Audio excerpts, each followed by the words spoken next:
let's say you're in class and kids are actually testing.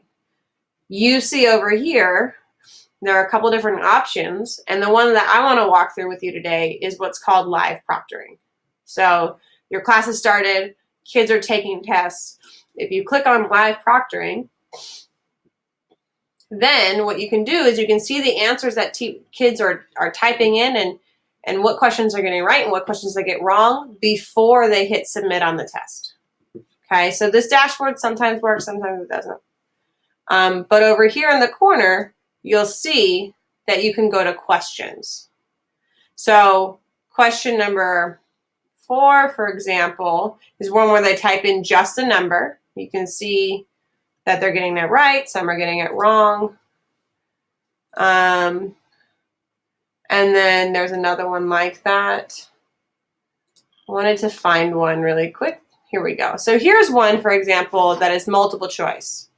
Do you need to be monitoring the multiple choice questions while they're taking the test? Probably not. But the questions you do want to monitor are questions where maybe they have to type in like an equation. They have to create an equation that represents a scenario or something along the lines of that. The correct answer to this question, for example, was 2x plus 12 plus 4x equals 90. That was a correct answer. Okay, let's take a quick look at this student here, at Angel. So I see during the test that this student typed in 2x plus 12x plus 4x equals 90. And in my head, I'm thinking, you know what?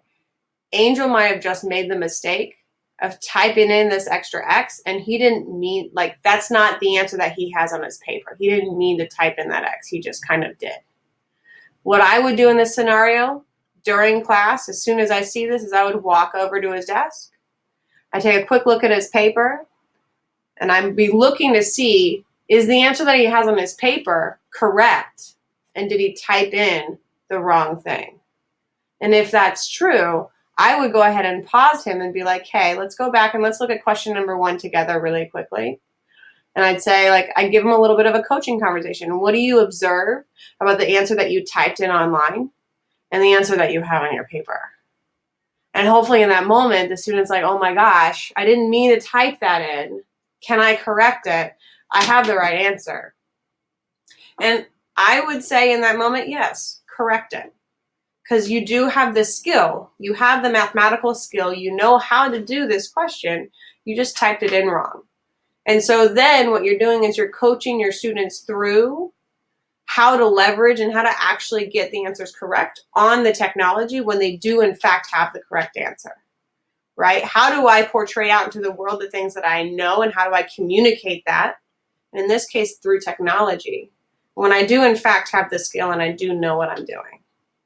So I think the testing environment is totally an okay place to have those conversations. You just maybe need to be like watching and looking for those coachable moments. And I think this is a place to do that.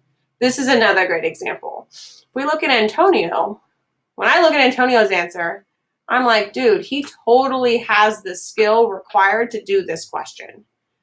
Maybe he just didn't understand what the instructions were asking him to do. So in this case, I would go over and I totally have a coaching conversation with Antonio about, like, what do the instructions mean, and how do we actually write this equation that follow the instructions that are in the question. And for Antonio, this is, again, a really powerful experience for him to have. He obviously has the skill. Now, how can I coach him to communicate through the technology that he does in fact have this skill? Okay. Let's look at one more question just for the fun of it. Question 2, again, the correct answer was 38. You see, obviously, the kids that are getting it wrong. But question 3 was another one where they're typing in an equation. Let's take a look at Brian over here. The correct answer, really quick, was x plus 4x plus x equals 180. Or you can, as you notice, the computer will pick up if they use the commutative property and wrote it in a different order. Okay, however, Brian got it wrong. Why did Brian get it wrong? Because he didn't type in, right, the traditional or simplest form of the expression. Is this expression on the left here, is this correct? Yes, it absolutely is correct. However, at this level, right, this is a high school geometry class, Brian should know to type in just an X, right? Because this is the traditional way of communicating this mathematical thing of X. When we write X, we know it means 1X. And so Brian just needs a little conversation, very small coaching conversation, like, hey, Brian, like, it's totally fine if you use that strategy on paper, but just know that when we communicate our answers, we're going to always communicate it as just an X. We don't have to type the 1X. Have him correct it right there in the moment, and I guarantee you he's going to remember that in the future, and then he'll remember not to necessarily type in the 1X. FYI, he will get this wrong on the SBAC, unfortunately. It's not in its simplest form. So we want to make sure that he can communicate the skills that he has. Sergio is another great example of this. Sergio also, this is an equivalent expression. However, he's leveraging parentheses, which are not something that's in its simplest form. And so it's a great conversation. Hey, Sergio, this is a great strategy to use, but when it's asking for an expression that will help you solve it, we want to write just the X plus 4X plus X because we want to drop off the parentheses. Okay, just because that's the traditional and the formal way of writing the equations. Is it wrong? No.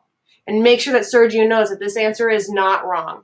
However, with these online tests, you do need to write things in their proper form and pay attention, right? Have precision to this level of work.